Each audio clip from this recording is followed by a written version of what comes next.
Hey now. Hey now. Hey now. Tonight I'm just going to let you know it's going to be the easiest contest you've ever tried to win.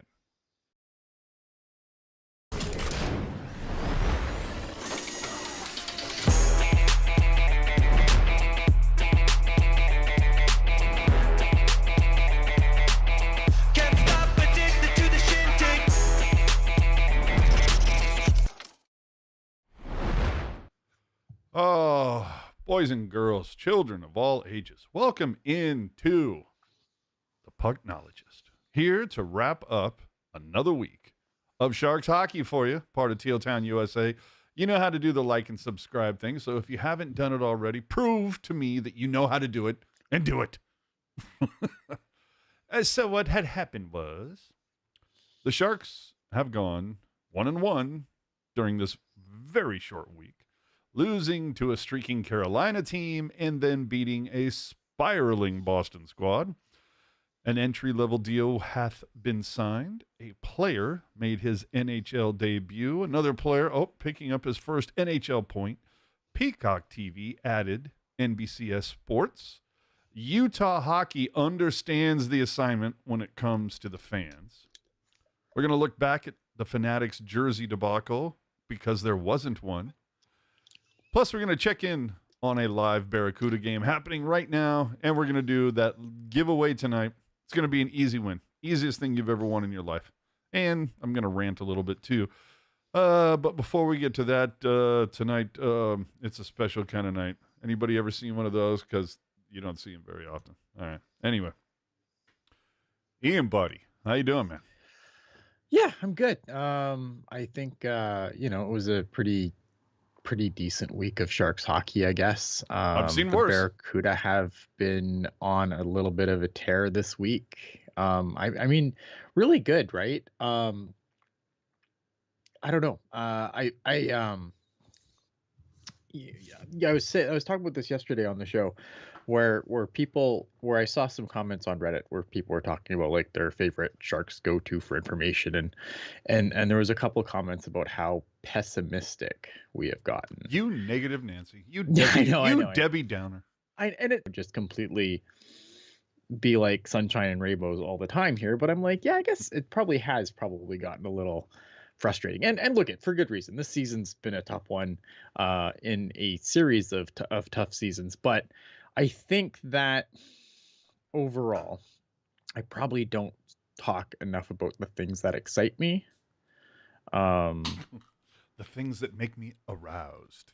Yeah, like because I think there's things that I'm definitely excited about. I am erect.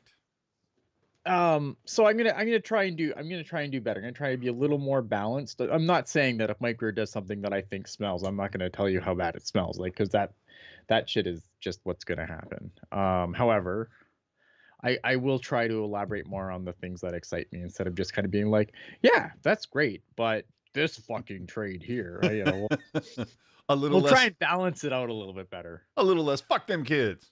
Yeah. All righty. So just, a couple quickies this week, just 2 games, Carolina and Boston. Of course, Carolina notable for Romanov finally getting a start. And who does it come against? Oh, number 2 team in the East, 4th overall, 7-game eater. What could possibly go wrong? Cagnoni would debut. I thought, looked fine. Mm-hmm. Had no problems with that. But and Eklund is a name that we're going to talk about a lot during the show. But, dude, the defense, just seeing Bernsey go defensive starfish posture. Yes. Oh, and by the way, Dewar has just scored his 2nd goal of the game for the Barracuda. But Bernsey goes defensive starfish posture, and somehow Eklund kind of like slides in just after the puck. Like, nobody has seen a goal scored like that in forever. And I think a lot of people probably thought that, this is going to get waved off. Oh, I didn't. Oh, really? There seemed to be like a decent amount of people who go, oh, well, because it's the Sharks, conspiracy. Yeah, I know. But the tinfoil hat brigade was out and going, was that a goal? Yeah. Oh, but it's the Sharks. So no. But anyway, Eklund, first career shorty, and I believe just the third shorty of the season this year for the Sharks. A bad turnover from Luca Cagnoni. Jarvis would tie it. Yeah. But when I watched this game, I mean, you had a snipe from Aho that ended up being 2-1. There was the what was it? Blake thought he scored, but it was offside. Offside, yep. But the whole thing was watching this game against Carolina. I'm going, I don't hate what I'm seeing. Like, I don't see the Sharks stepping on their own dicks. I just see a team that is playing a much more talented team. It happens. Yeah, they're just outclassed. They were simply put outclassed in that game. It was like putting a guy who's 6 foot next to a guy who's 6'7" and telling the 6 foot guy be taller. Yeah. Yeah, look I thought, you talked about Cagnoni getting, I thought, like, given that was a game, for your first game in the NHL, the Carolina Hurricanes, that is not an easy team to play against. And I thought he looked really poised. I thought, did he have a couple scrambly moments? Sure, which is going to be expected, but I was really impressed with his game. And like, there was, a guy like Luca Cagnoni, he's going to have to fit a very specific role, right? Based on the size and just the way he plays the game, right? Like, he's never going to be this shutdown guy, but I thought he was really poised with what he did. I thought he didn't try to overcomplicate things. I thought he played a really, really simple but effective game, and really gave the Sharks good reason to call him up. Like, I think he, because you get worried when a guy like that, right, whose defense is hard to play, especially in the NHL. And I definitely had concerns that, like, how his adjustment to the NHL would be. Mm-hmm. But I mean, in that game, he was fantastic. I think he had the most ice time in that game, yes, sir. Among all blue liners, which I thought was among everybody. Warranted. Yeah. Almost had as much ice time as Romanov. No kidding. Yeah, fair enough. Yeah, so I mean, you can't really go wrong, right? Like, if you want to talk about, like, the future, which is obviously something that needs to come sooner than later at this point for this team, but again, like, this is a guy where it's easy, sometimes it's easy to forget about a guy when he's already on the Barracuda, when you're looking at, like, what Sam Dickinson's doing in junior this year, and everyone's talking about Matthew Schaefer in this year's draft and stuff. And sometimes it's really easy to forget that Luca Cagnoni's right there. Dude, I just sit there. Has a role. I look at it, it's like Dickinson, Luca Cagnoni, Cagnoni, Thompson, like, I mean, dude, there's like 5 years from now, like, this blue line could be ridiculously talented. Yeah. But anyway, it ends up being another loss despite having a lead or being tied in the third. Not a great game for Luca Cagnoni on that one. It was a bad turnover by him. Yeah, I mean, it's hard. I'm not judging him on one play, but no, but I think he does struggle. I find that when I've watched him play, he does struggle against a heavy forecheck, and the Carolina Hurricanes are definitely a heavy forechecking team. Mm-hmm. And I do find that I find that you can make Luca Cagnoni make mistakes if you can really just bum rush him in your zone. I completely agree, which I found kind of funny in the postgame when Warsofsky said Luca Cagnoni was outstanding tonight. And I was like, what game are you watching? I didn't think he was terrible, though. I didn't think he was terrible. I don't think he was outstanding. Yeah, I think he did okay considering what he is. I think he was fine. I thought that he was kind of positive in that game too. I know I had people disagreed with me in the Discord about it, but I think against a team that forechecks as hard as this Carolina team doesn't really give you any room to breathe. I thought, like, given that is not his, like, that is definitely a weakness in his game. It wasn't. I've seen him play way worse in those situations, though.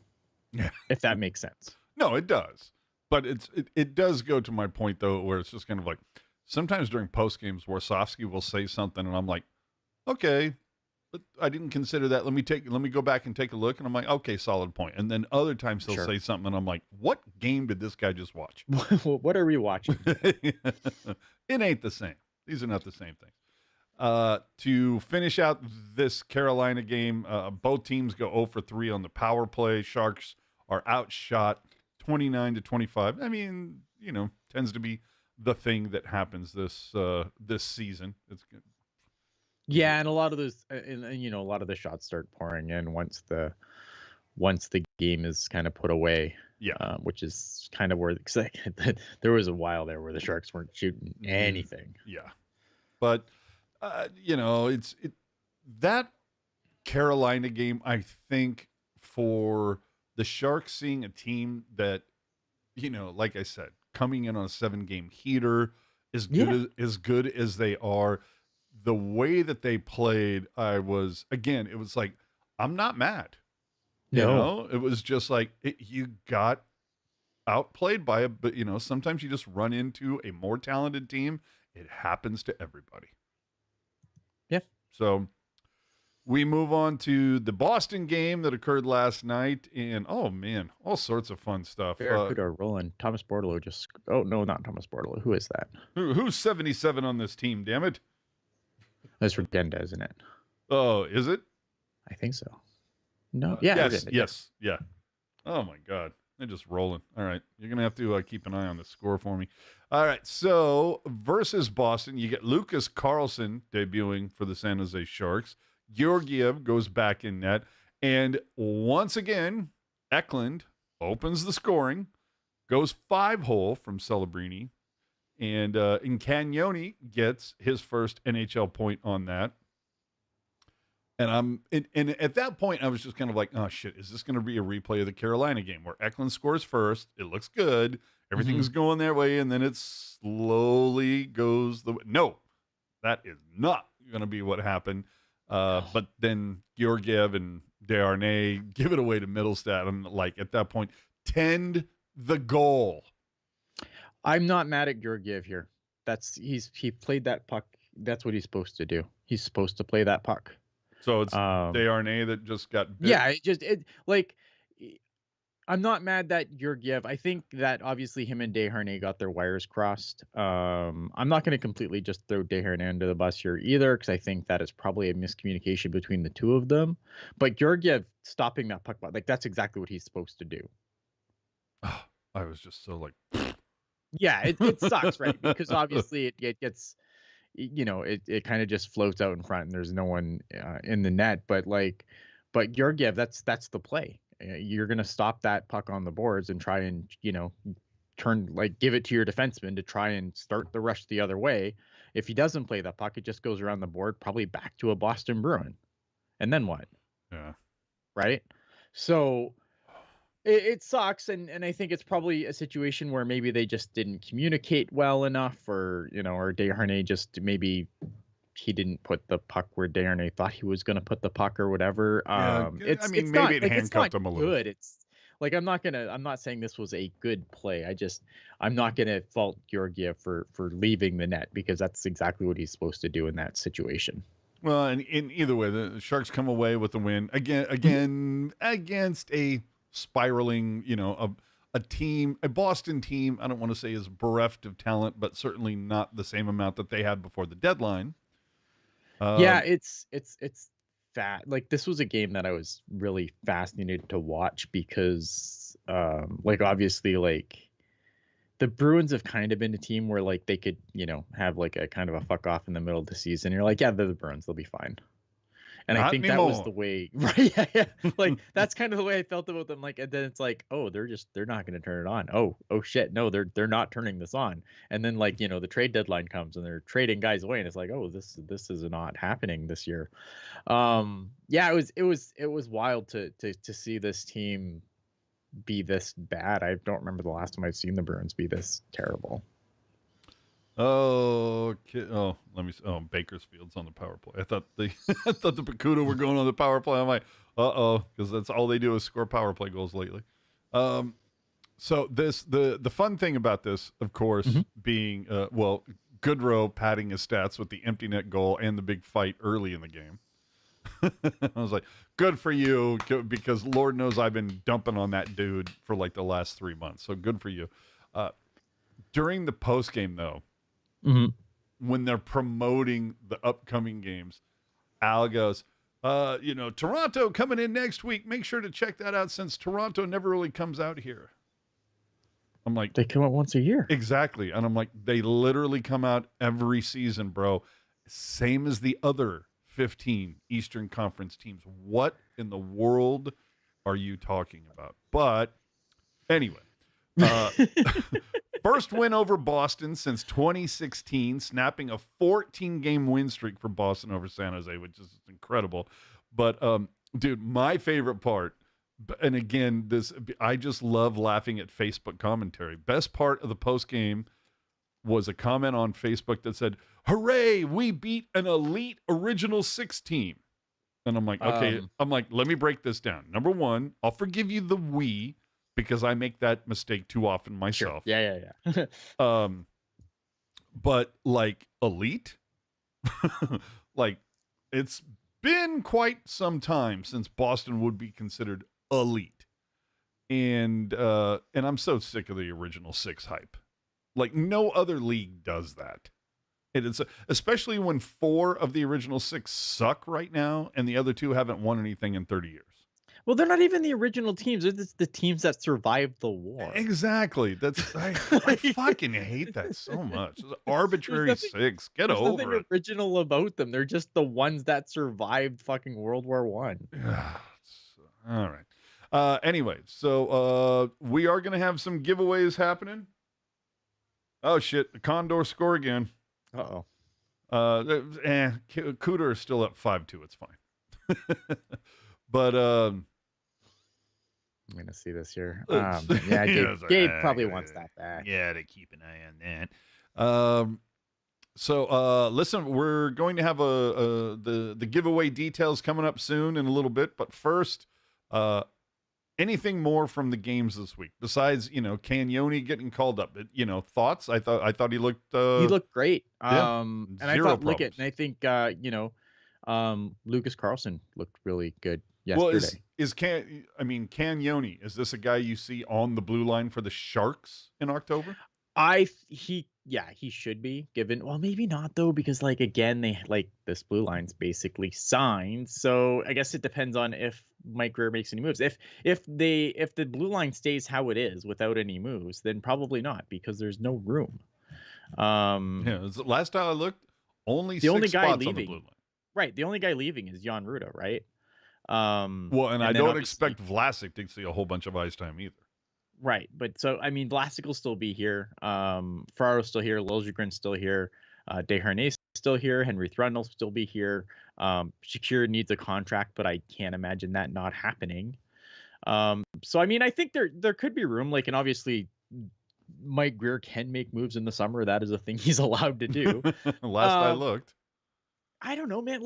I'd like to see him get a legit shot, right? But again, he's 20, so even if there's not a spot for him immediately, it's not the end of the world. I think he's done good so far, and I think at the end of the day, he's probably a second power play unit guy. But I still like the player a lot. Yeah, no, you can drive that engine as far as I'm concerned. Yeah, second power play guy, you still need those. I like Luca Cagnoni. I think he's got a lot of talent, and I think it's obviously it's hard for a guy his size to play in the NHL, and we're gonna have to wait and see how that kind of plays out as there's probably more tape gets out on him, so NHL teams kind of get wise to what he may or may not do, and we'll kind of see how he adjusts to it. But I would like to see him get a shot. Again, there's a lot of guys on this blue line that are going to be back next year. And Eric, if you haven't already, can you send a pimp tweet on this? You gotta pimp it out.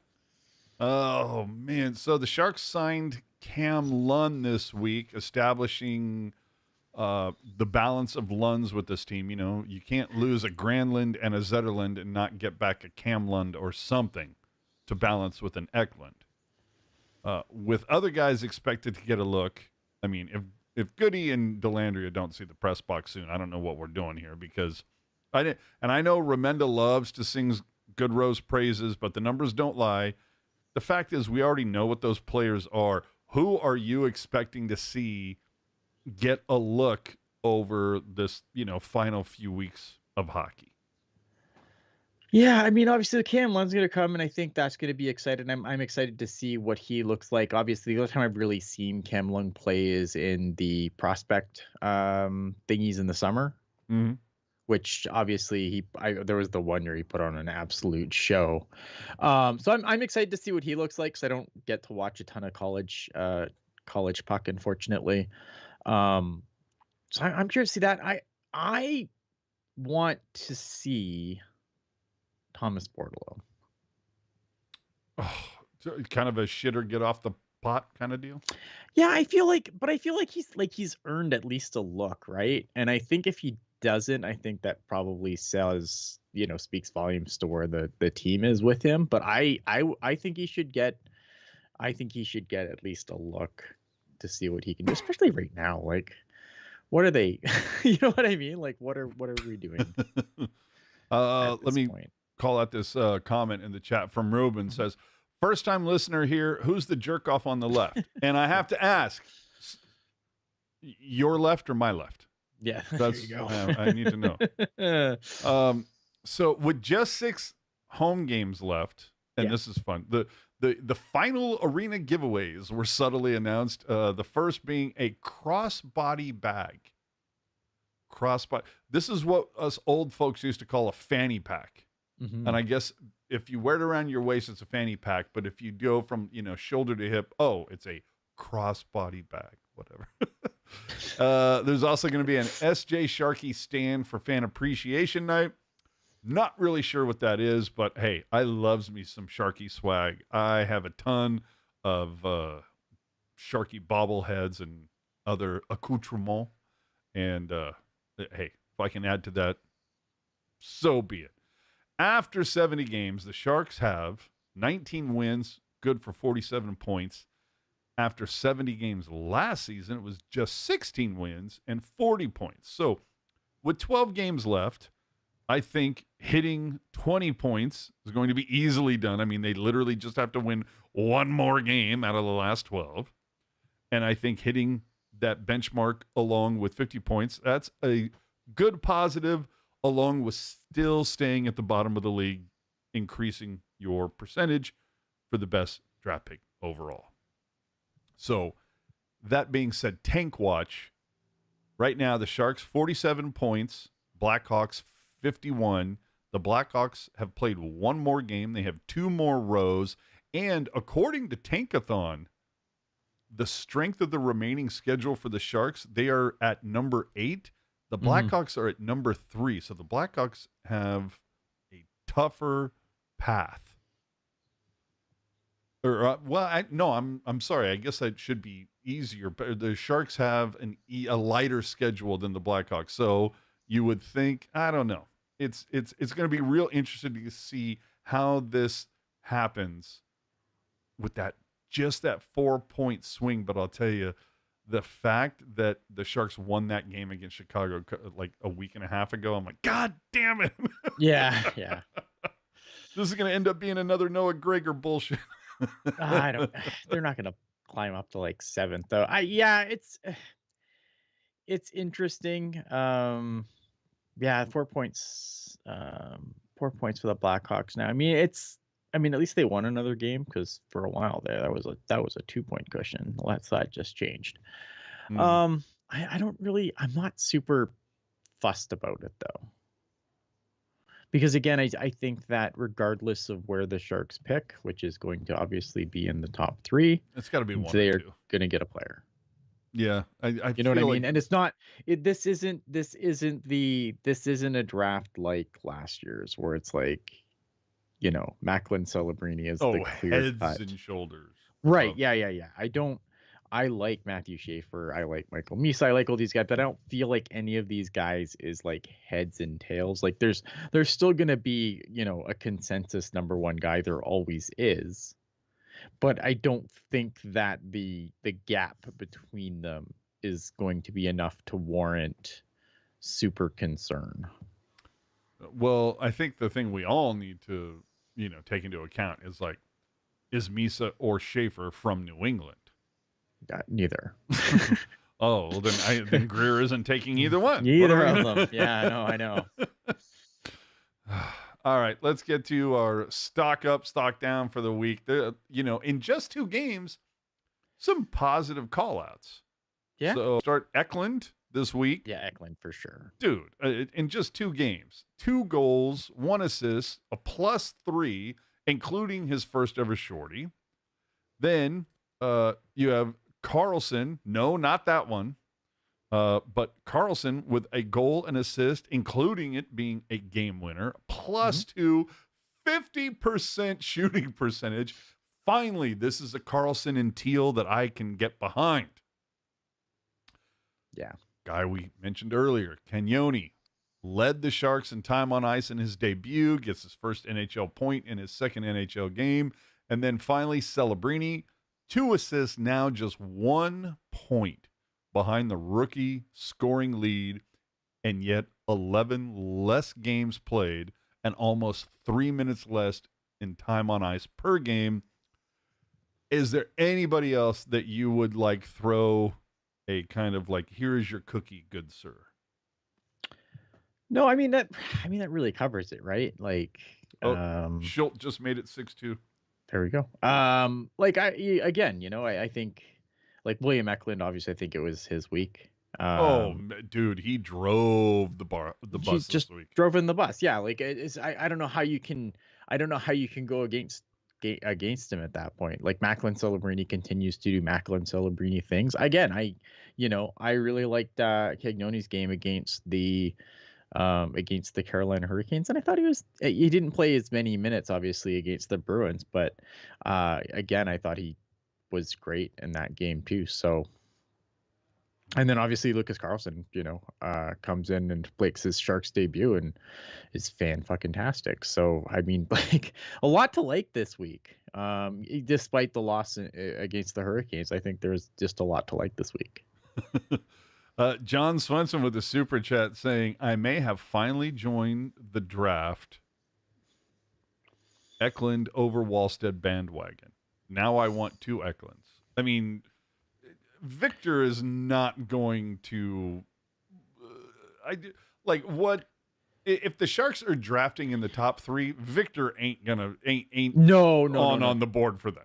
They'd have to trade up. Like if you reach for him, like I like Victor Eklund, don't get me wrong, but he ain't going in the top 3. You better not. Yeah, that's what I'm saying. He better not. Yeah, like I don't care. I don't care if William comes into the office and go, you got rid of my buddy Fabian. At least get my young. No, I don't care. No. If the Sharks if the Sharks wanted to make a move to put something together to move up into the top 10 again, between 5 and 10. In a spot don't they have 2 number 1s this year?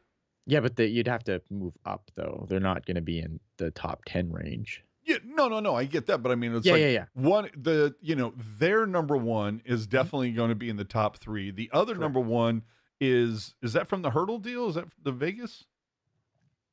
What's the other number 1 from? Or is it from the Granlund deal? It might be from the Granlund deal. So, shit, that's you would think that's going to be in the bottom. Right? Yeah. 10. There's no way right now that they are going to the Dallas pick.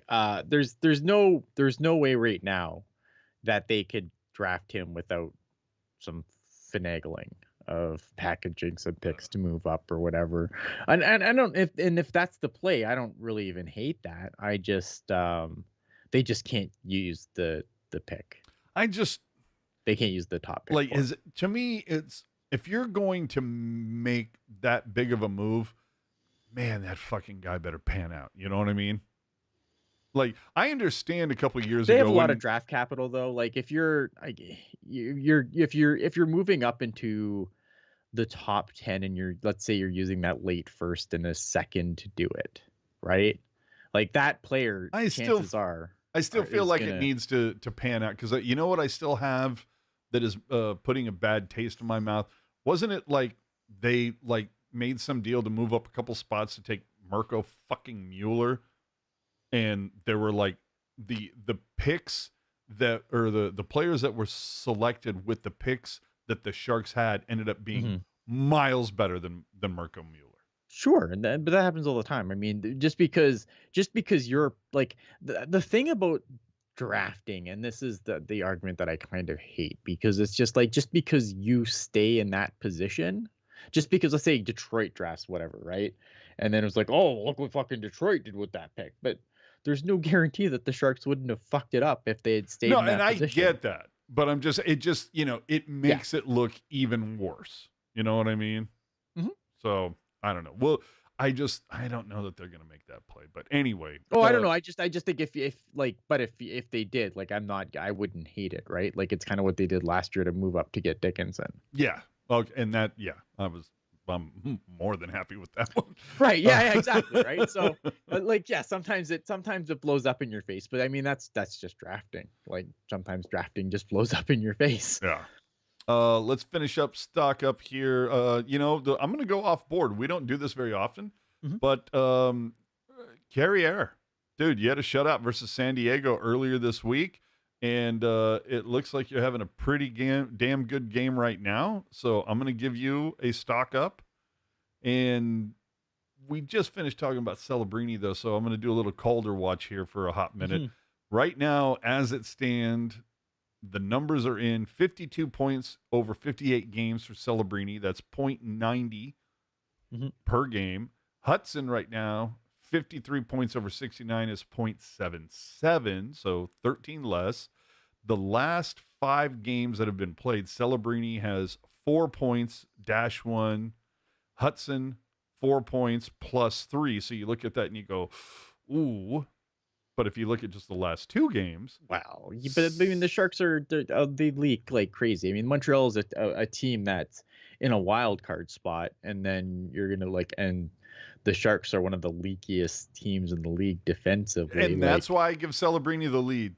Yeah, especially when it's like more points, less games played, more points per game, and like he's continuing to do what you need to see him do. So for the stock down, again, just like last week, I mentioned it earlier, the Georgiev, it wasn't a total brain fart, but the definitely miscommunication. Yeah, the miscomm with Desharnais led to that Boston goal. But if he doesn't do that, I think Georgiev was on his way to a shutout. Yeah, because he was really good. Like, aside from that gaff, he was really good in that game. Yeah. So if anything for stock down, I would say perhaps Munka Madulin, because not that he was horrible, just he's been better. And then and then Desharnais, same thing. Is there anybody else you would throw under the bus? No, I don't think so. Because again, like, I think that it was a light week. It was a light week for one. I don't think that, like, again, I thought against the Hurricanes, I thought they played well enough considering the talent discrepancy and how much of a role that team's on. And against Boston, I thought, again, like, this was a really pretty easy week of games to watch as a Sharks fan.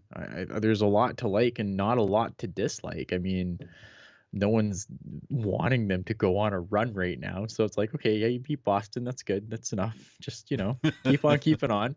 I don't know. Like, I don't think, again, like, I don't think, I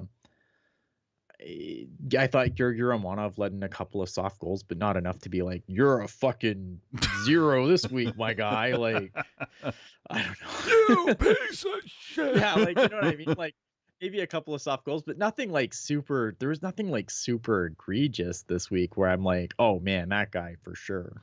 Okay, hold on, dude. Chris in the chat saying, I'm scared Georgiev is going to get re-signed. Good God, why, man? Well, here's the problem. So here's the issue. Somebody's got to back up Askarov. Somebody's got to back up Askarov next year, and I don't know if you've looked at the free agent list for goaltending. It's pretty fucking bleak. So fucking yikes. Yeah, like so. So I what? mean, I mean, who are you saying is going to be with the CUDA next year? Romanov and Carrier? I don't. That's a fascinating question. I don't know. I believe Because Georgi at some Romanov is point, also up. because at some point, Dell has to file for Social Security. Yeah, correct.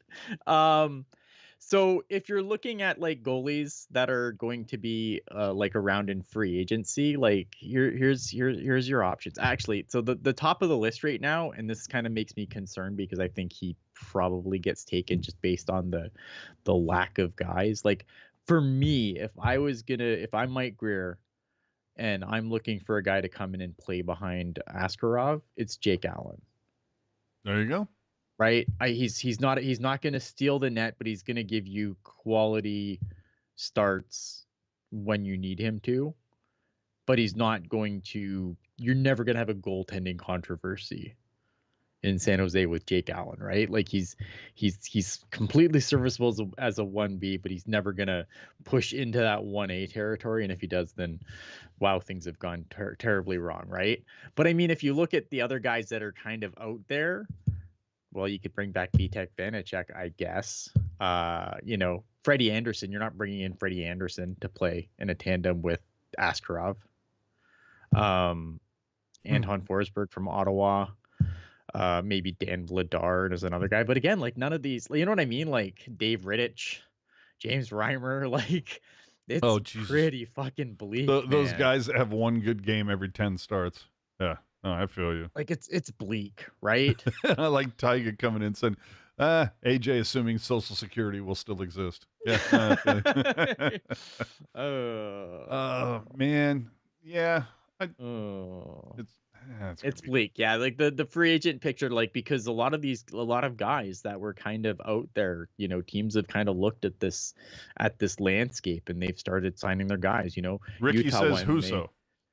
Ville Husso, yeah, I don't hate that. I mean, Detroit has like 100 goalies, so I'm sure they can part with a couple. Ville Husso, I wouldn't hate either. But that's kind of like what you're looking at, I think. But I think a lot of guys that do have kind of quality 1Bs have kind of looked at this landscape and said, oh, no, we are going to start signing guys. Because like you saw guys like Karel Vejmelka get signed in Utah, who was another guy who I would have looked at. Bakersfield just scored with 5 seconds left. So that's six, get out of here. 6-3 victory for the CUDA tonight. So we like nice. That. Anyway, you were saying. Yeah, so I think so you've seen guys you've seen teams kind of circle to their backups and kind of get guys locked down. So it's pretty bleak, man. So it'll be interesting to see. So could I see a universe where Georgiev could be back and playing with Askarov? Yeah, if a bunch of guys get taken off the board and like they're not comfortable with any of the options that are left, I mean, they could, but it's not like Georgiev's gonna break the fucking bank. I can't imagine, right? Like that's the thing. I can't imagine how much he could possibly ask for at this point, given the situation he's in. I think he's asking for too much if he asks for a ride home after practice. Yeah, but this is a guy who was, I think, making, he's coming off of a deal that was making, I believe, $5 million a season. So like how much of a pay cut is he going to want to take? And this how much did Steve Mason make? Yeah, this is also a team that has to hit the floor again, remember, too. So well, hey, they can always try to get Vanacek back, right? Yeah, that's true. From my other stock down, okay. Let me stretch out a little. Yes, it's gonna take a minute. It's been a few weeks since I've dumped on NBCSN. Oh, here we go. My expectations for you were low, but holy fuck. How do you do this last night? Let me just show the people watching on the video stream. For those of you watching, here is a graphic showing a screen grab showing the end of the Sharks game. And you can see right there, it has Sharks 3, Boston 1. Which is, in fact, the final score of last night's game. And then 10 seconds later, after they hand it off to the broadcast, the post-game crew in San Francisco in the studio. Here's the graphic. Suddenly it's Boston 3, Sharks 1. And if you don't believe me, here's the video.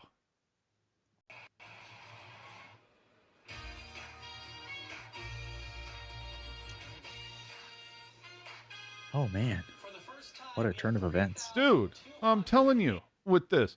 So NBC, it goes to show that the guys that are on location in the truck know what they're doing and they're paying attention. The guys in the studio are, what do they call it? Quiet quitting, where you just do the bare minimum to like get a paycheck and stay employed. And evidently the bare minimum for NBCSN California is to like show up that day. I feel like I could show up to the studio, identify 3 sports logos, and they'd be like, "You want to produce a show?" Like, oh my God. Like, I have stopped watching pre and post. The only reason why I knew about that is that somebody, when it came into my DMs with a screenshot and said, "Did you see this?" And I was like, got to be kidding. Like, because I can't watch it anymore. Like, Yeah. I refuse to torture myself any longer with this shit. I can't do it. Yeah, I had the Nesson feed yesterday, so I missed this turn of events. I don't even get that. But anyway, but speaking of, and here comes the rant portion of the program tonight. Speaking of NBCSN broadcasts, last Tuesday, here's the line from the newspaper. NBC Sports Bay Area is heading to Peacock as an add-on subscription. SF Giants, Warriors fans, Sharks fans will have another option to watch. Bay Area cord cutters now have a new option to watch their team's games.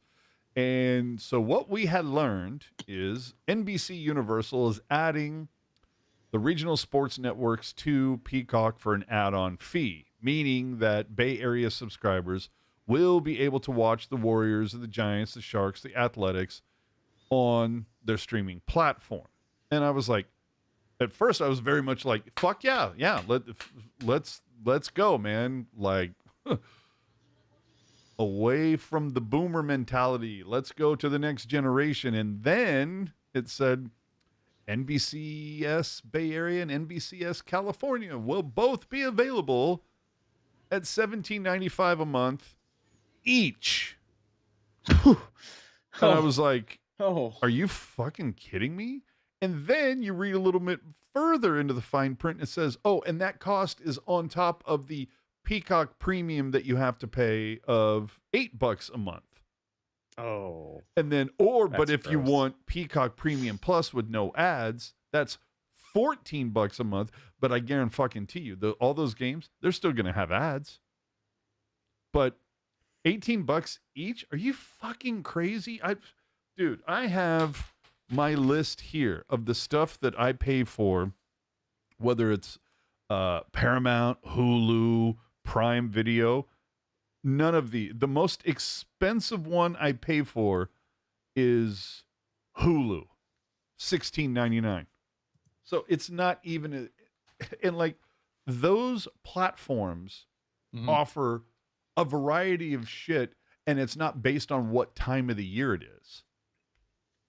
So I saw those prices and I'm like, you've got to be out of your fucking mind. And then it said access to the games will be the same as the company's TV offerings, meaning that the Sacramento games, Sacramento Kings games will not be available to California subscribers in the Bay Area, but the A's and Sharks games still will be. So the Sacramento A's will be available in the Bay Area, but not the Sacramento Kings. Okay, yeah, sure, makes sense. So right? Dumb, yeah.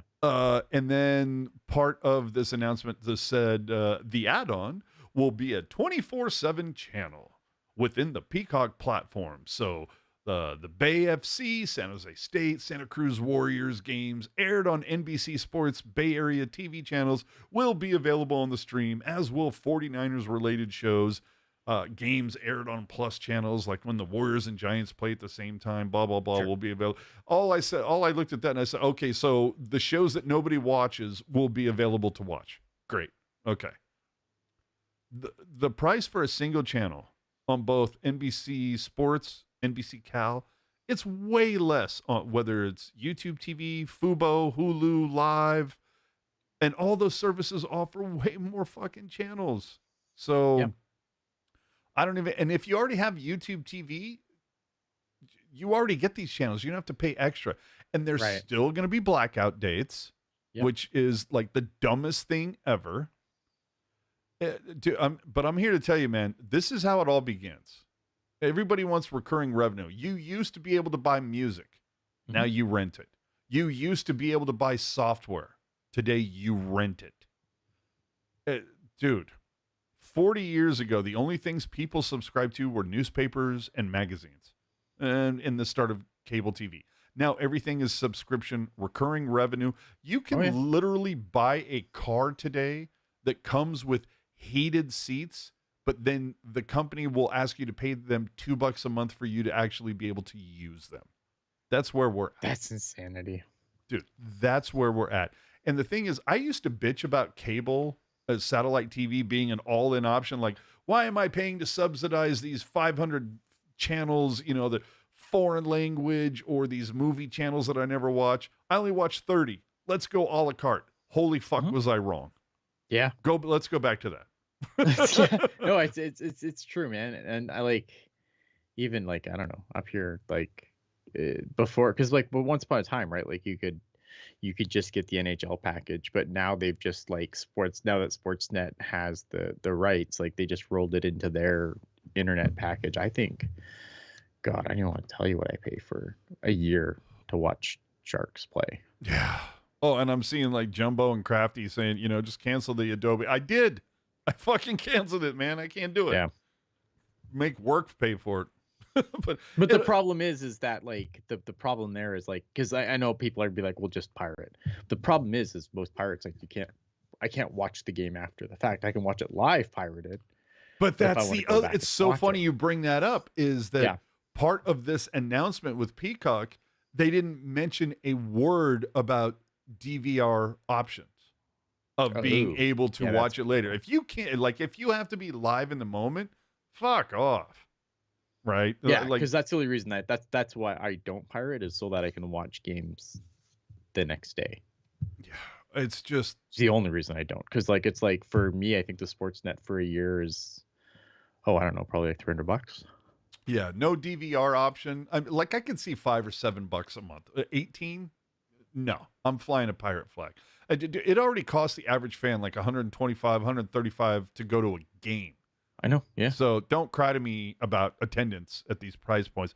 AHL TV was, before the whole flow thing, AHL TV for me was $65. I know. But all I want, I loved AHL TV because it was like, do you want to watch only Barracuda away games because you're a season ticket that goes to all the games? Do you want to watch both home and away because you're just a CUDA fan? Or are you like a massive AHL guy? You want to be able to watch all the games. I love that they had all those different price tiers, and I was all in on $65 that gets me all CUDA games. Fuck yeah, 90 cents per game. Hell yeah. Yeah, man. Fucking awesome. No, I know. I miss that too. Because again, like it's just, there's unfortunately a finite number of hours in a day, and I cannot watch hockey for as many of them as I used to at one point, right? Well, and some fans went to Reddit on Thursday after they paid the Peacock ransom, right, to explain what a fucking nightmare it was to try to find the Sharks game on Peacock. It was like, okay, you have to go to your region and your sports. Oh, wait, no, I'm sorry. God. It's not listed if you do that, but if you go to sports and then featured, okay, then you can see it. And I'm like, oh my God, it's already tough to grow the game when you're going to hide it. Like, how many times do media companies have to be shown that if you offer a solid product at a fair price, the audience is there? Steve Jobs did it with iTunes, but when you're going to force them to jump through hoops, pay an inflated price, that's why pirating is going to happen and continue to happen. You'll find that when you fuck the fans, they fuck you back. Yep. All right. Lacey bring up a good point about flow hockey there too. What do you say? said they didn't just ruin AHL TV, they also privatized all the stat keeping for the AHL, which Oh, was already limited as is. And he's not wrong. He's 100% correct. Oh, for fuck's sakes. Yeah. See, I can't with this. And to kind of piggyback on this and to continue my ranting, from the SF Chronicle this week, the San Francisco Giants owners are losing touch with their fan base. Based on this article, quote, I'm realistic enough to realize that many people don't come to the ballpark just for baseball. And the Giants would be silly to not try to cater to that segment of ticket buyers. They're in the business of making money after all.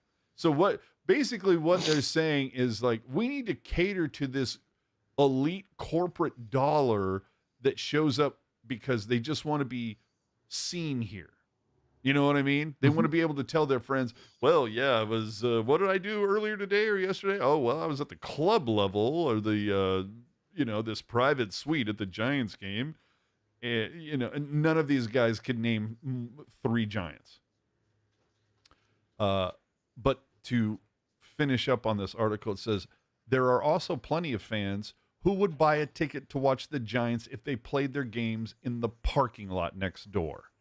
And those fans deserve to be catered to just as much, which is a point that I've been trying to make forever, that a lot of sports teams have spent way so much money and effort on catering to the fair weather elites, the corporate there to be seens, and the blue collar fans that have supported from day one have been left by the wayside largely. And I get that it's a fine line to walk, but for sure. In my experience, I can name a whole bunch more of events that continue to occur right now that are all catered towards the big money, and yet nothing for the hardcore, the fans on a budget. And I'm not singling out the Sharks as like they're the only ones who do this. I'm just using them as an example because I'm most familiar with them. But the Sharks used to have, bowling with the Sharks. There were events that were quote unquote more family friendly, blue collar oriented. The tank tailgate beer thing, they haven't done that since before COVID, but they have done the sampling with the Sharks where it's like $500 just for a ticket to get in. And then there's a massive auction where, like, I think, the cheapest thing is like $1,000. Sure. Yeah. Like, and I get it. Raise all the money you can for the good causes. Try to find a way to cater to the ones that also are always here no matter what happens. Anyway, I'll try to get off my soapbox. It's pretty high, though. I'm afraid of heights.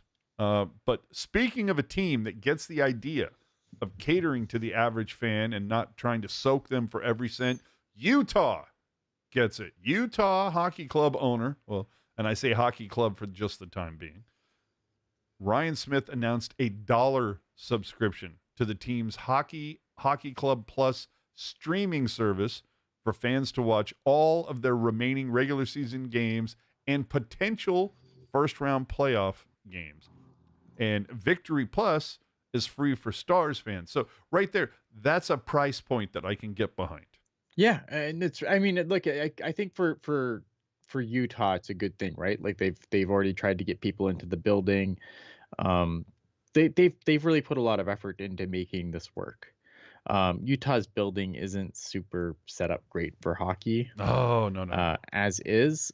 So like trying to get people in the door with cheap concessions, and then obviously this trying to get people watching. This is how you build a fan base. And then eventually they'll have to do something to make money. But I think right now the goal is just to try and grow fall this in love with us, baby. People, come watch this thing that we're doing that is brand new and is exciting, because there's the only way to go for them is up at this point. Now they've got an owner who doesn't, who's not worried about spending money. I think injuries kind of hurt them in the middle of the season, and I think they really wanted to be in the playoffs this year, and they're not completely out of it, but they're in a tough road. You know what, though? I kind of like this idea of them being this scrappy team that's trying to fight for that, that last wild card spot. It benefited the Sharks their first year in San Jose. Yeah. Like had San Jose been a wagon that first year here, I don't know that it would have taken off as huge as it was. There's something about everybody loves an underdog. So Sure. I can see them all getting behind this Utah squad. Dude, I have a Utah jersey. Yeah. Like I'm here for it. But the other thing that's cool about Utah is that it looks like they're going with Mammoth as the team name. There was a report over this week that said they've let like trademark claims or whatever it is that like, okay, they're done with Outlaws. There was a report that said they didn't renew Hockey Club, but the initial renewal for Hockey Club was longer than all the other ones. So it's like they still have it, but they just haven't renewed it. Anyway. No, it's dumb. Hockey Club's so stupid. I can go either way. I mean, it's dumb. It's like on one hand I say that it's dumb, but on the other hand I go, well, it's kind of unique. But then it's right up there with the Washington football team. You know what I mean? It's dumb. Yeah. So it's dumb.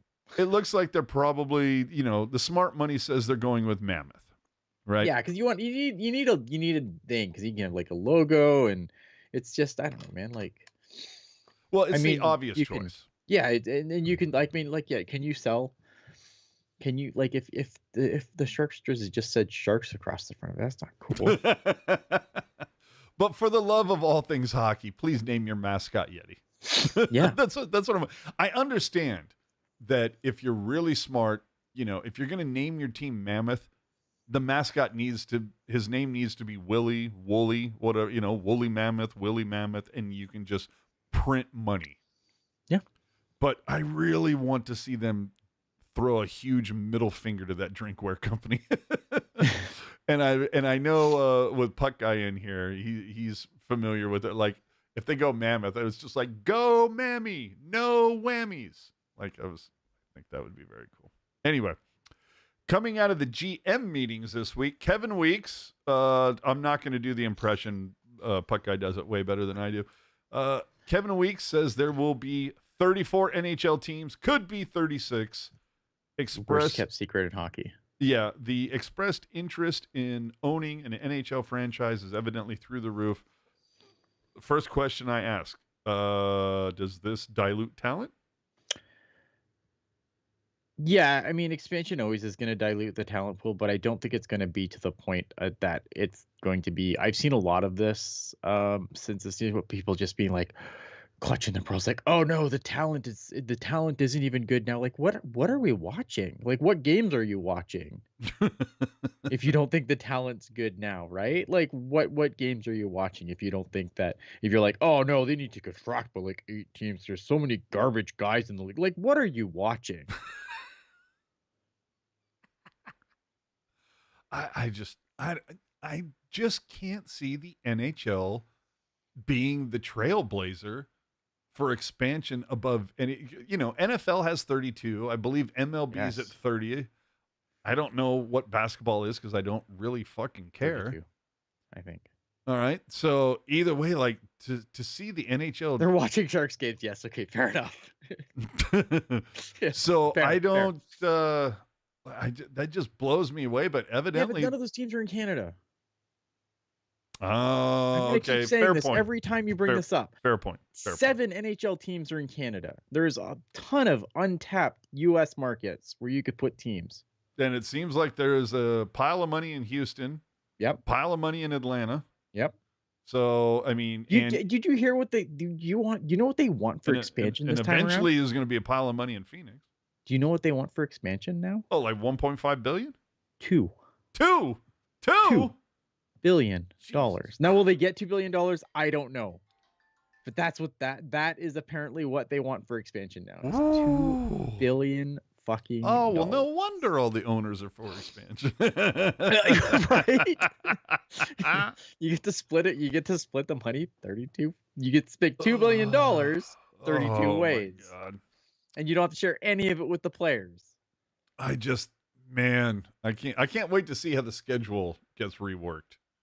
Yeah, so to go back to your original question, though, like, yes, is there obviously concerns about talent dilution? I think there's always going to be concerns with that with expansion. I mean, it's going to happen, but at the same time, like, I still think when you look at some of the, like, when you look at some of the other leagues and just like the players that are there, of guys that maybe they can't fit because of their skill, right, and they can't fit at the NHL level, so they have to go somewhere else to kind of apply their trade. Like, I think that you can I think going to 36 is a lot.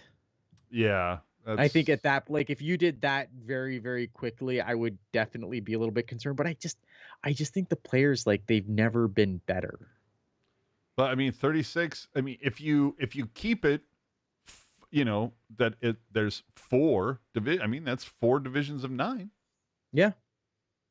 But Yeah, I whew, mean, it makes sense, like, division wise, like, you could set it up, and I think that would be fine. but are they going Um, to have to alter the playoff schematic so that half the league still gets into the playoffs? I think it's only a matter of time before they add some fancy dancy thing. Oh, Because jeez. again, the owners like money, Yeah. right? And the owners like, it, I can see them going to like a play-in system. I think it like much like expansion. I think that's not a matter of if, it's a matter of when. Because again, playoff revenue is where the owners make their money. They're done when the regular season's over. They're done paying the players. Hold on, I've got a couple for you, but first, Maggot of Slipknot. Love that. Love it. Gonna catch the show tomorrow at work. Love you guys. Hey, thank you so much Hey, for the thank you. donation. Appreciate you, my brother. We already know that the Phoenix held on to the name in colors. What would you rather see? A brand new name, coloring, logo in Atlanta, or you're like, fuck it, let's rebirth the Thrashers? I think you know what? I would probably just do something different. How about the Atlanta Fire? Just to piss off the Just the flames. flames. I don't know. It's weird, right? Because nostalgia is a Dude, weird thing. this team is fire. Nostalgia is such a weird fucking thing, though. Like, That's are true. people? People are. I feel like people are gonna pine for the. I don't even think the Thrashers had a nice jersey. One of But them was for okay. The other ones I thought were trash. just ass. And like, How about the I don't know, we're Atlanta gonna Trash bring that Pandas? back? They can Yeah, buy it's that. like, I don't know. But then like, but someone's gonna get nostalgic for it, and they'll try and bring it back. I don't know. I mean, I guess I would like to see something different. But I mean, if they go back to Arizona, they're gonna be the Coyotes probably, right? Oh, absolutely. That all stays there. So, yeah, I'm dying to see how that goes. All right. The other things that came from the GM meetings when it comes to news, okay, quick rant from me. I'll let you add on. Mhm. It was announced the 25-26 NHL season will begin October 7th. And as Okay. soon as I heard that, I went, well, hopefully some other sports team doesn't have something planned that day to make the NHL reschedule, because we've seen it before. October 7th is a Tuesday. Okay, now it's obvious the NHL doesn't want to like start on a Saturday because college football. They Yeah. don't want to do Sunday or Monday or Thursday because NFL football. You know how likely it is for like a game 6 or game 7 from the MLB playoffs to be on October 7th? Like, highly likely. Mhm. So my point being, the NHL needs to stop being a scared little bitch when it comes to what the other sports leagues are doing. Just plant your fucking flag into the ground and be like, this is our day. MLB has the final week of March, which is next week. They aren't freaked out because of March Madness. Like, oh my Right. God, we can't start today because, UConn and Gonzaga are playing in the. Yeah. NFL has their Thursday start. It's always the first that, like, you can count on it like the time change every spring and fall. You know that the Thursday following Labor Day is the start of the NFL regular season. Yep. So the NHL needs to grow a set, claim the first Saturday of October as their day. and fuck whatever else is going on with other sports. Stop being pussies about this. Plant your flag. Own it. Well, I think they tried to do that with New Year's Day, right? And then the Oh, other sports were like, well, fuck you. Yeah, and then they tucked their tail between their legs, and it was horrible. Their numbers went down. Yep. Oh my God. It's so hard because atrocious. like I agree. Like I think they should just put it down. But at the same time, like sponsors, like, you know, if sponsors aren't going to come in and dump a bunch of money on your product if they think that you're going to get maybe the sponsors would show up if you could pick a fucking day and stick with it. Well, for sure. I just think like I understand it from the NHL's perspective because again, like you want to get sponsorship dollars, and if sponsorships are looking and they're like, oh well, you know, the NFL is going to play that game, you're going to get completely fucking annihilated. So why am I putting my sponsorship money here? Right. Christ. To go back for a second though, I think Kevin and Guy and his dogs kind of brought up a good point going back to expansion. I think the NHL would be fine. I want to clarify. I think the NHL would be fine talent wise, where you would start seeing like things is the trickle down effect from that. Does the AHL have to expand at that point? And then, you know, you do need, you know, your farm systems to grow the talent. Right. I wonder if your farm systems would, like, I don't think the NHL would be hurt by expansion as far as dilution of talent, but would guys in would the play in the AHL become a little less watchable? I'm here for the ECHL to play in Honolulu. There you go. So I do wonder about the lower levels of hockey, and I think that's a good thing, and also trying to find markets to put AHL teams in, because look at AHL teams are obviously very important to the NHL program, but it's also hard to sell minor league sports that are not popular in certain areas like hockey. Hey, I'm ready to buy an ECHL jersey tomorrow if it says Mystery Alaska. Yeah, there we go. Also coming out of the GM meetings, evidently lots of brainstorming behind the scenes about what to do with the NHL All Star Game next season. And blow it up. They said it's harder to unwrap now that the Islanders have already announced, but post the Four Nations, you can't have a normal All Star Game where you get superstars that tap out. They're like, no, I'm good. Oh, I'm going to miss a game. So fucking what? And it's just a game that is meaningless, that nobody, you know, you don't touch me. Like, just, I would just rather them say, hey, you know what? For a week and a half, whatever, we're just going to not fucking play. We need a break. This is NHL spring break, winter break, whatever. Maybe you just, and I think I brought this up a couple shows ago, pick a couple cities and you do some sort of NHL weekend, like a 3-day weekend where you have like the All-Star fanfare type stuff where fans can come in. Maybe you send some of these players to go and do Q&As, do autograph signings, but you have the interactivity where fans can come in and play games and get an upper deck card with themselves, you know, wearing a jersey and holding the stick and whatever. You do stuff like that where it's interactive, but there's no reason to put a game together that nobody fucking cares about. No one's going to try. Yeah. And I would even say, like, you know, the skills competition, they're cute. I don't even care.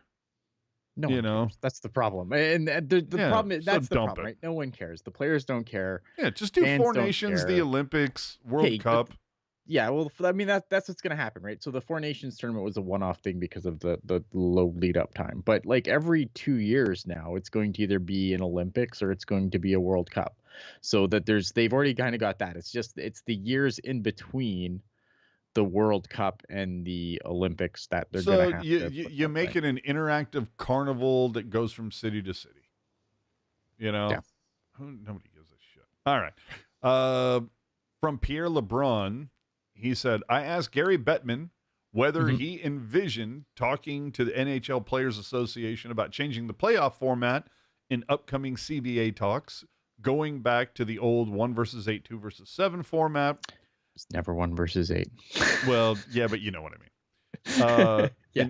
An empathetic no came from the commissioner. He likes the way the format is now. And the first thing that came to my mind was, who gives a fuck what Gary likes? It's not about Gary. It's about the fans and the players, and they overwhelmingly want it to go back to what it was before the current deal. Read the room, Gary. It's not Gary. This is where you have to remember that this is not Gary Bettman. This is the owners. Well, he's Gary the one Bettman who is answered the the mouthpiece question. for the he's sure he's 100% the one, but I think people just like think like this is his specific vanity project, and it's not. It's the owners that don't want to go back. But why? Travel. But okay, Time see zone. now. Oh, okay, now that's the thing that pisses me off. If you're going to tell me that travel is the issue, time difference is the issue. Okay, hold on for a hot fucking second. Okay. Let's just. Oh god damn it. Okay, hold on. I have to bring up my. Excuse me while I whip this out. But when it comes to playoffs, and we're just going to go by what we have now, if this website would fucking load. See, my computer can only do so much right now. My point being, okay, hold on. Standings, if I can get in here. Oh my god, this is just a fucking nightmare. Maybe I should turn off the Barracuda stuff. Perhaps. I may be right, I may be wrong. The whenever I hear that the travel or the time, that just the time zones is legit because like time zones maybe like no, it's not, legit. but It's not in 100% but not in the first round. And so my point being is that right now, in the first round is what is most important. Yeah, okay, but okay, cool. So excuse me while I whip this out. But right now, the because in one, because you're going to tell me that the Toronto Maple Leafs are going to play the Tampa Bay Lightning. No, I can give a fuck about that. No, 1 versus 8 never changes. Right? Doesn't change whether it's 1 versus 8 or whatever the hell you call the playoff format today. Right? That shit never changes. That's been proven. But if we're looking at the Western Conference right now, the way that it stands now, Winnipeg would play St. Louis. And if you go back to 1 versus 8, same thing. Yep. Then the second one would be, what is it? 40. So it'd be Dallas. Dallas would play Minnesota, and that's what it'd be 1 versus 8. Yeah. No. I'm sorry. No, I'm totally wrong about that. If today, Dallas would play Colorado in the current format, but if you go to 1 to 8, Dallas would play Minnesota. So, would they? Yes, 2 versus 7. But it wouldn't be 2 versus 7 because the Golden Knights won their division, so they would get the second seed automatically because that is how the NHL has always done things. Well, I'm just going by what it is right now. But it would never be that. Why wouldn't it? Because the NHL puts too much emphasis on division. This is why the division system. This is why 1 versus 8 was really dumb when they had 6 divisions, because you had the Southeast Division, where the team would either win their division and make the playoffs in the 3rd seed, no less, or if they were in any other division, they would have missed the playoffs entirely. Well, see, the NHL cannot get out of its own way. Lacey's on is Team AJ on this. What the playoff format has become is that the marquee matchups are done in the first round instead of second or third. That is exactly it. Dallas and Colorado playing each other in the first round is fucking stupid. There's no way those teams should be seeing each other in the first round. No fucking way. And again, if you look at what it would be today, Edmonton would be playing LA. But if you go back to 1 versus 8, it would be Edmonton versus Colorado. The funny thing is, Edmonton and Colorado, closer than Edmonton and LA. So that blows the travel argument out of the fucking water. Yeah, but it's time zones. It's not just travel, it's also time zones. They want to keep people playing in the same time zone, which is harder in the Western Conference because the But Western Conference can start in the Central time but zone isn't and go all Edmonton the and way to the Pacific. Colorado in the same time zone? Yes, but what they don't want is they don't want San Jose St. Louis in the first round. Oh, boo fucking who. I'm just telling you what they don't want, right? Either way, I look at this. The fact that Gary's sitting there going, no, we don't want to do this, despite that the fans overwhelmingly want to go back. The players have said they want to go back. Like, it's the owners. It's not Gary. Like, again, Gary Bettman is the mouthpiece, but it's the owners that don't want it. That's the reality. But the owners are easy. stupid. Yes, the owners are stupid, but like but let's call it out for what it is, because that's what it is. Gary Bettman works at the owner's behest. So if he says that they don't want to do it, it's because the owners overwhelmingly don't want to do it. So stupid. All right. Let's do something that actually kind of like gives me a little bit of a there was something else that from the GM meetings before we go ahead. Move on. There was also talk about unbalancing the schedule again, which I also don't like. I fucking hate that. Because like for a long time, right? Like there was a time where the NHL, like where teams just didn't visit every other team once. And I think that's like the worst thing, because like you had markets that were absolutely struggling. Well, what was it? The Maple Leafs would come to San Jose like once every 4 years. Yeah, there was a stretch for I think 4 years where Sidney Crosby didn't play a game in Phoenix when they were absolutely struggling. to draw fans, right? Right. And like, how do you draw fans? You make sure that hey, maybe Sidney Crosby plays, or at this point Connor McDavid, Nathan McKinnon, whatever. Who's your guy? Let me interject for a quick second though.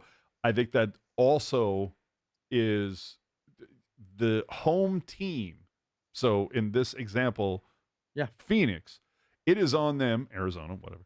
It is on them to promote the hell out of the fact that Sidney Crosby is coming to town, because this is something that we've talked about prior, 100%. Where home teams, when you're Chicago or San Jose or Nashville and you are not doing well currently in the standings, one of the things you can do to help ticket sales, call it out, make a big to-do when Ovi is on Gretzky chase coming to town, and when Bedard is coming to see Celebrini for the first time ever, make a bigger deal out of that for a longer amount of time. Back to you.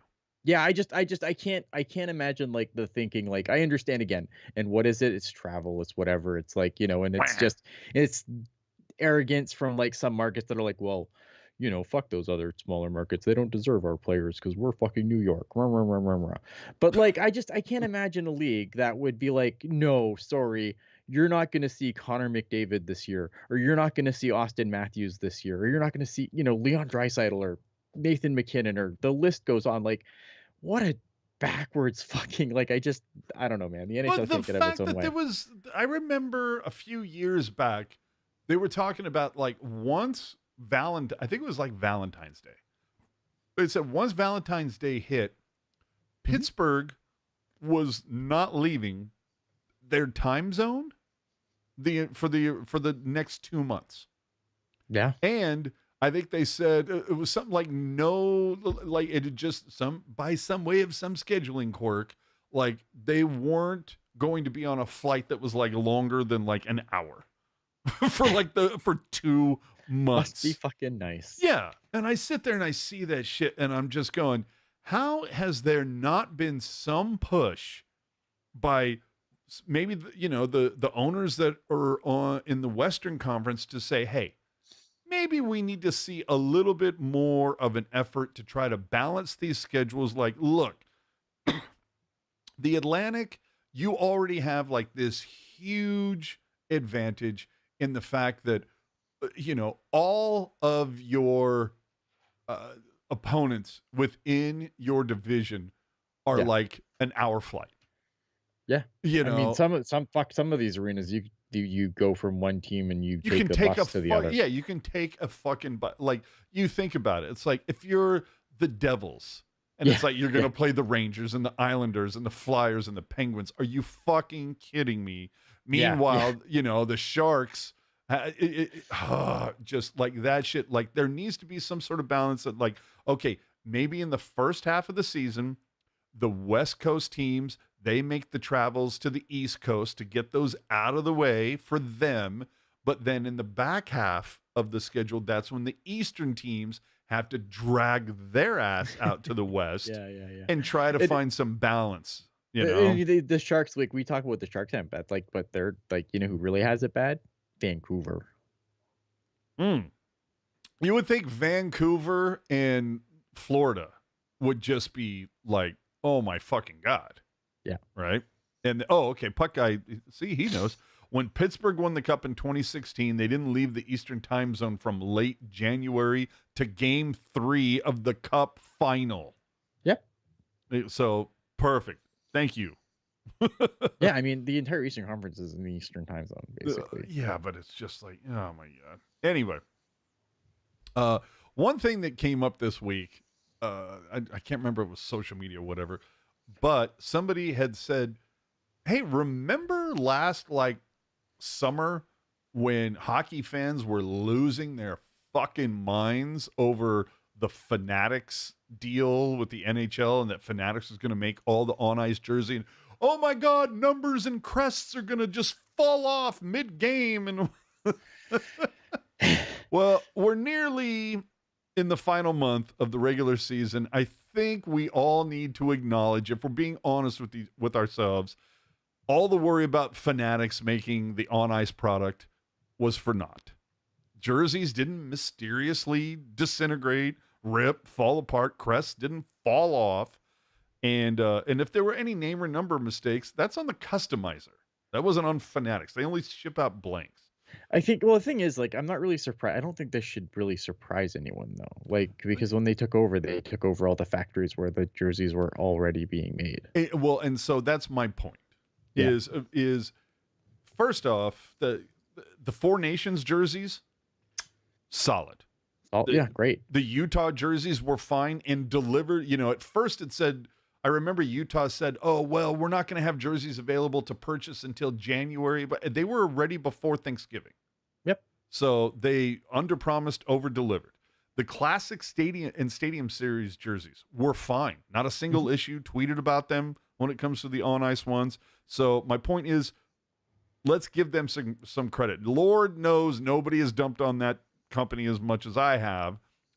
I think it also shines a light on how badly Nike fucked up with their MLB jerseys last season. So all that being said, over the remaining 9 years left on this deal with the NHL, if Fanatics can maintain this level of quality that they've established, and that was established by their predecessors, of course, just like keep that SP factory humming.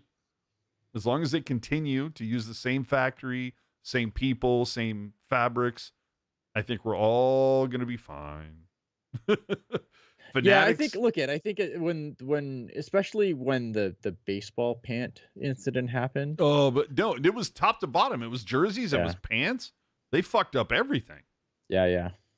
I just remember that, like, again, I don't watch a ton of baseball, but I just remember seeing the clip of the dude with his pant exploded open. Which one? There was multiple clips. Was there? Yeah. Oh, dude, there totally was. So it's I just remember the one. Like Fanatics made MLB jerseys for like 4 or 5 seasons. There were no problems. And then Nike came along and said, hey, what if we fix what isn't broken? And they fucked everything up. So credit to Fanatics for knowing there's no reason to fix something that isn't broken. Yep. And here's hoping they hold on to that for the next 9 seasons. All right. Giveaway time. That's why you're all here. So here's the details. The deets, as the kids say. If you have already won a prize from us this season, don't be a dick. You're ineligible to win, and we keep track. So please don't. I'm going to let you do this. I'm going to put the doggo quick while you're doing this. Yep. Okay. So please do me a favor. Don't enter. Don't waste my time. I respect your time. Don't waste my time. Respect mine. Here's the deets. You can only win if you're in the U.S. contiguous 48 states and you haven't already won this season. And so Here's what I need you to do in order to win a prize. Have you got a piece of paper and a pen? All right. The first 5 people that email me I shouldn't say at, but the first 5 people that email aj@tealtownusa.com, send me your name and shipping address, and in the subject line, all you need to put is, "Hey now, love the podcast." That's it. First 5 people that do that, you will win. You have to be in the US 48, and you have to have not won a prize this season. That's it. No trivia. I'm not going to quiz you. There's no predicting the future, like how are the Sharks going to do on the power play this coming week? No. Send me an email following those rules. The first 5 emails I get that follow the rules will win. And don't think that this is the only time between now and the end of the season that we're going to do this. Could do this again next week. So again, first 5 people, email me in the body your name and shipping address. Goes to aj@tealtownusa.com. The subject line must say, "Hey now, love the podcast." There you go. And so with that, we move on to another team. Ooh, Barracuda.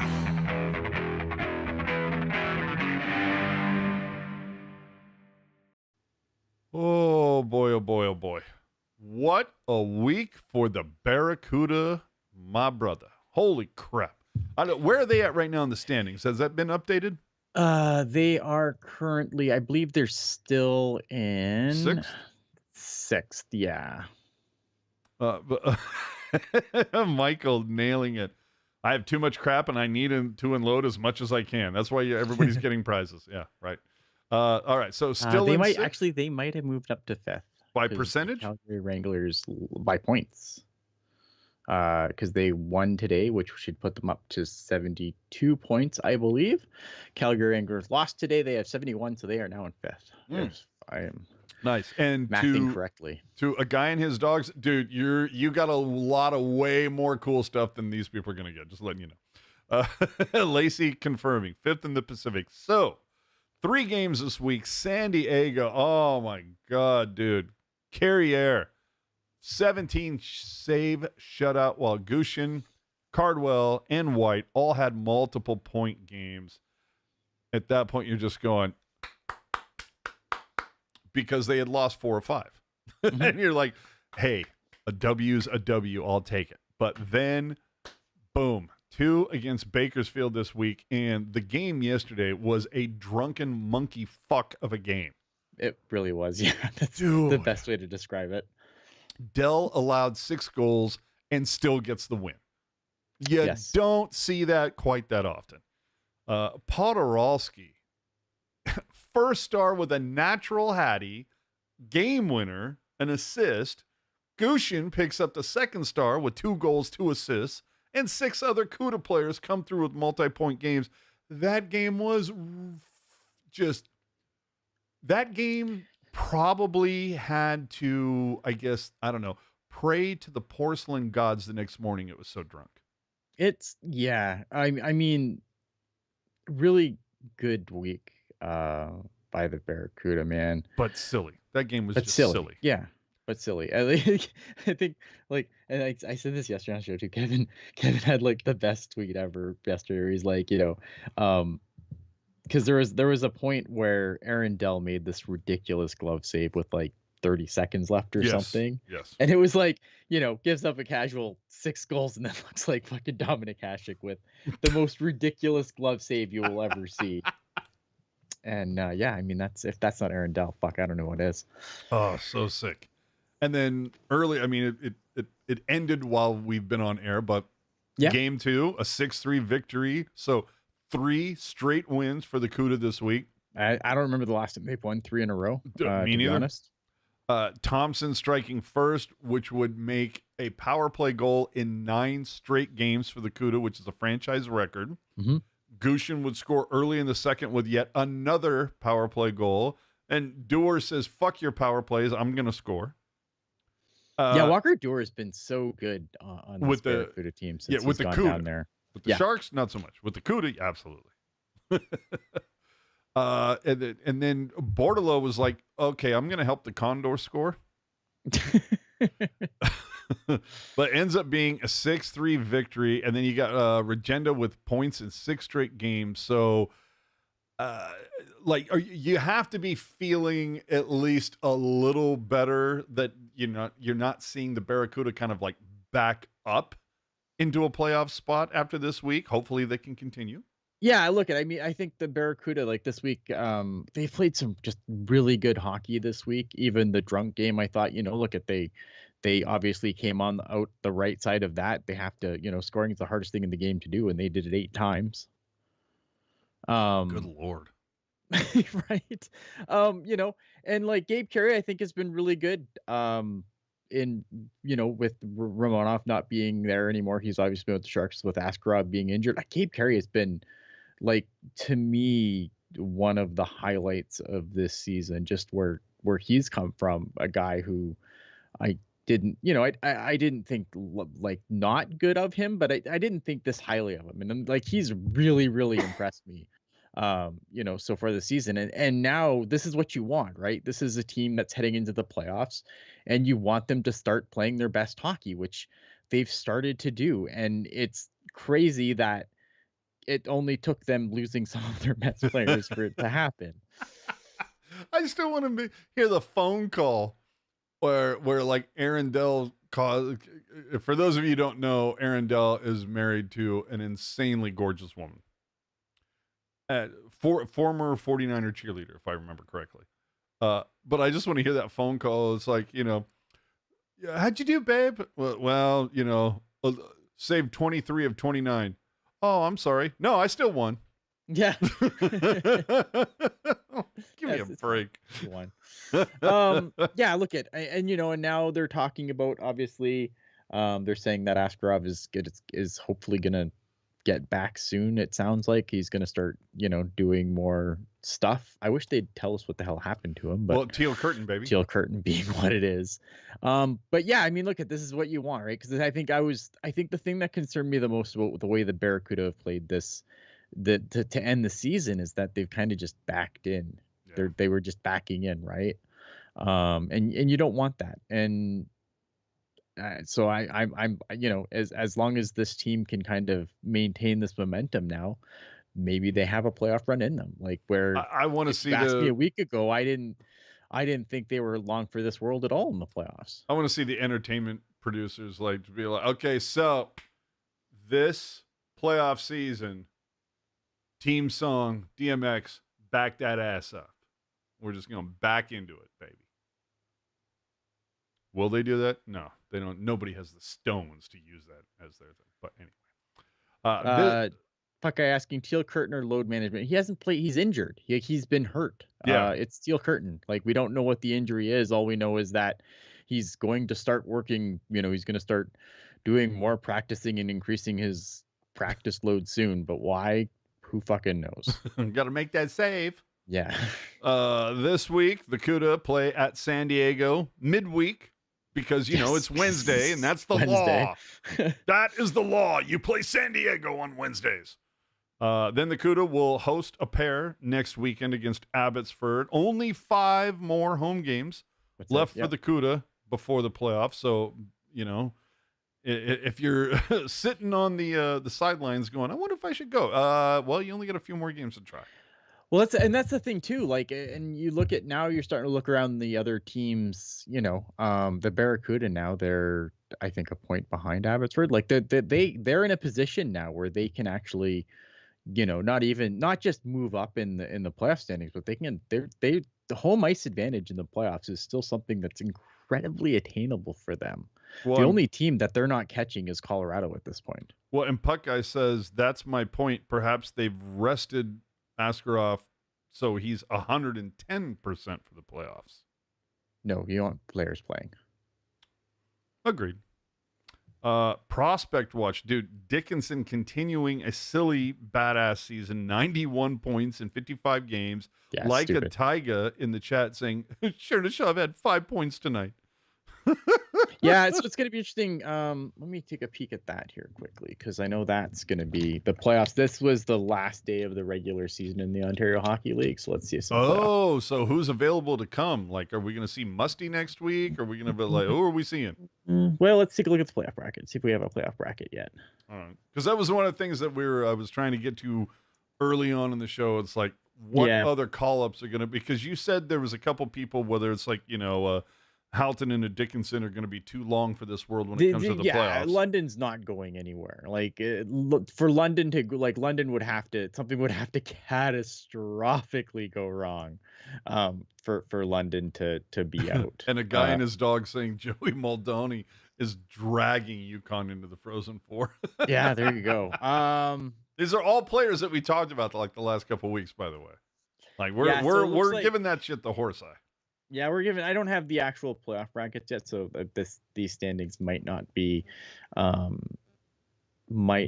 sorted yet. But it looks like Sudbury's going to play Kingston, and I think Kingston probably makes pretty quick work of them. I don't think the Sudbury Wolves are going to do much in the playoffs. Yeah, they don't have home ice advantage. Not that matters, but I just think Kingston, like the Kingston Frontenacs, have been a much better team than the Sudbury Wolves have been. And then obviously the London Knights are going to be in the playoffs forever. Saginaw, I believe, is playing Erie. That should be a decent series. I think Saginaw could win a round. I just don't know how many they win beyond that. Well, that's how that rolls. I can't wait to see how this whole thing plays out. I can't remember the last time that there's been so much kind of hyper focus on what is happening beneath the Sharks. You know what I mean? Like all the pieces that are coming up. So this week, the CUDA again at San Diego and Abbotsford. Follow Teal Town USA, Ian, Jules, Lacey on Twitter for those live tweets, occasional gifting during most Barracuda games. For the Sharks coming up this week, it's another 4 straight days off. I don't even understand the schedule. Just get to the end of the season already. At this point, man, I'm right there with you, dude. There's one thing I just want to watch them playoff hockey at this point. Yeah, but I don't understand, like, how do you have 4 days off and straight in back-to-back weeks? But anyway, they're going to welcome in the Toronto Maple Leafs. Oh my God, Original Six. But the Maple Leafs, the Steve Dangle podcast coming to town, followed by the Rangers. Oh, that's my fun. God, another Original Six. Anyway, before heading... But are they elite Original Six? That's the question. That's true. Before heading to LA to face the Kings, just a broadcast note, the game against the Kings next Sunday.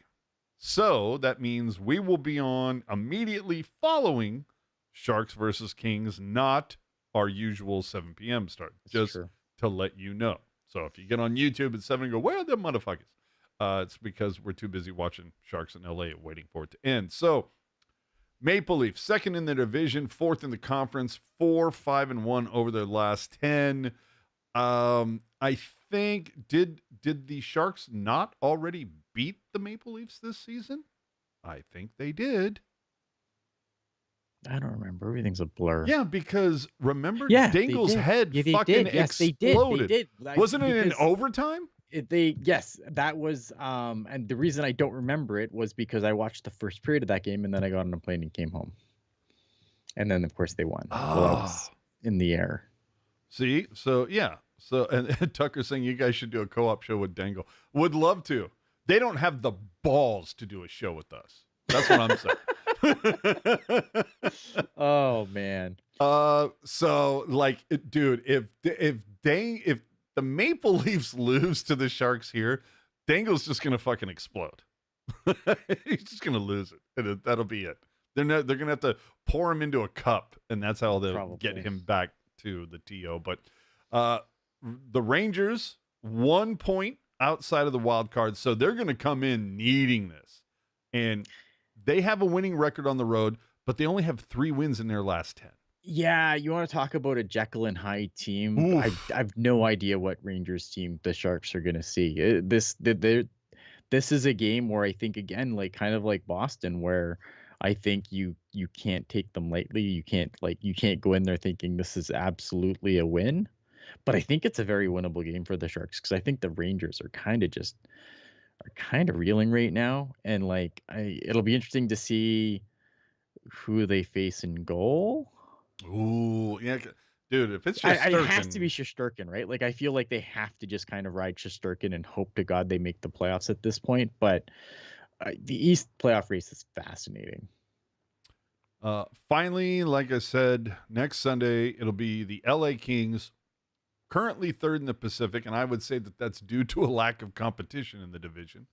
Yes, they're sixth in the conference, but they've been on a tear over the last 10, going 7-2-1. Currently playing the Bruins, or they probably that had to have already ended. I think the game started at 6. So how did they do? Did the Kings? give me a second, because you know what I hate about NHL.com is, like, when you're on the standings page, it doesn't have the score thing at the top, and it's so obnoxious. The Kings lost to the Kings, or sorry, the Kings beat the Bruins 7-2. Oh, so the Kings continue to roll. Yep. And that was in LA, which goes to this to further my point. They have a losing record on the road, 14-18-5. They lead the league with only 3 regulation losses at home. If you had asked me what team leads the league in regulations and losses at home, it wasn't going to fucking be LA. No. So, like, seriously, the next best home record is the Jets, and they have 5. And then if you factor in overtime losses, the Kings only have 7 losses at home, still best in the league. So it's woof. And oh my God, Ramon's saying that the Kings won that game on the Bruins 7-2. 7-2. Ooh, smack that ass. 7-2 Kings. Good Lord. Yeah, I'm looking forward to the LA games, because it's like it's one of those rivalries where I think that these teams always play each other good, no matter how the quality of the teams. Like, I always find these games are good. I can't wait to see how this whole thing ends. But then there's also a part of me that's like, I can't wait for this whole thing to end. Yeah. I'm there. I just want, look at, man. I mean, it sucks, right? You're a team that's playing out the string, like there's like a couple weeks left in the season at this point. 4 weeks. 4. Like a month left. It's not over soon enough, right? Like I just want to get to the playoffs. Yeah, it's my team's out. I know my team is not out. Hand me the Molotov cocktail already and burn it down. I just want to watch some playoff hockey at this point, because I mean, that's, for me, like, that's Christmas. All right, so remember to like and subscribe. Help keep us ad-free by using the super chat option during the live shows, as John and Maggot of Slipknot did. Amazing. Again, killer fucking name. But better yet, as you all know, we really prefer Venmo, so we actually get 100% of your generous donation. You can find us at Tealtown USA. Find links to our social media, podcast apps, and more, always included in the show notes. And find everything on tealtownusa.com. Might bounce into the Discord for a hot minute in a scotch. And so with that, I will say, Ian, your final words. Again, what are you going to do with 4 days off? I don't know. I'm getting actually kind of tired of this. I'm gonna try and watch some other teams. Like, I'm gonna start trying to watch the playoff races. I'm trying to watch, like, if the Capitals are playing, I generally throw that on now, even if it's just for background noise. Yeah, OV watch going on, and then I'm trying to figure out who I'm gonna bandwagon in the playoffs this year. Oh, as people tend to do. Because I've bandwagoned the Panthers the last 2 years, but they won the cup now, so I gotta find a new bandwagon to jump on. Hit your wagon, buddy. Yeah, so I gotta find a wagon to hitch my hitch up to, and so I maybe I'll just kind of flip around and try and find a team that plays at a decent hour that maybe I can bandwagon on.